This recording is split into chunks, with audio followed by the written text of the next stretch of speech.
Today's story is about the cruel badger from the Mahabharata edited by Gambhiro Bhikkhu. There was once a badger who was a very mean and wicked man. Never in his life he had ever done any meritorious deeds.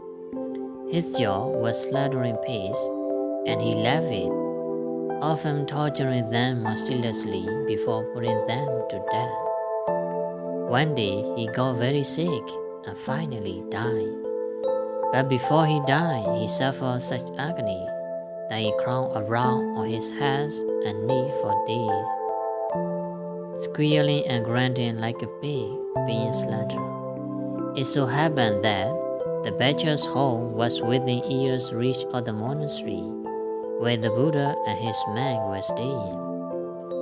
When the bhikkhus heard the desperate squeal coming from his home, they assumed that the miserable badger was at his cruel work again and shook their heads in great disapproval.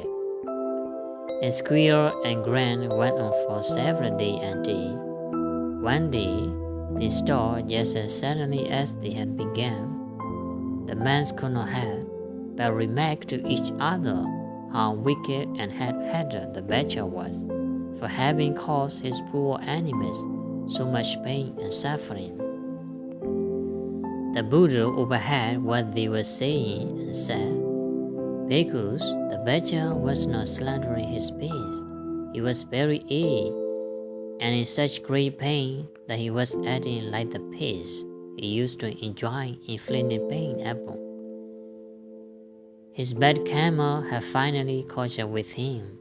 Today he died and was reborn in a woeful state of existence." The Buddha then exhorted his disciples to be alert as doing good.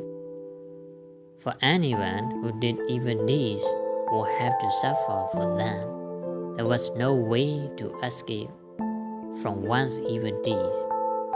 He warned his disciples. Here he grieves, hereafter he grieves.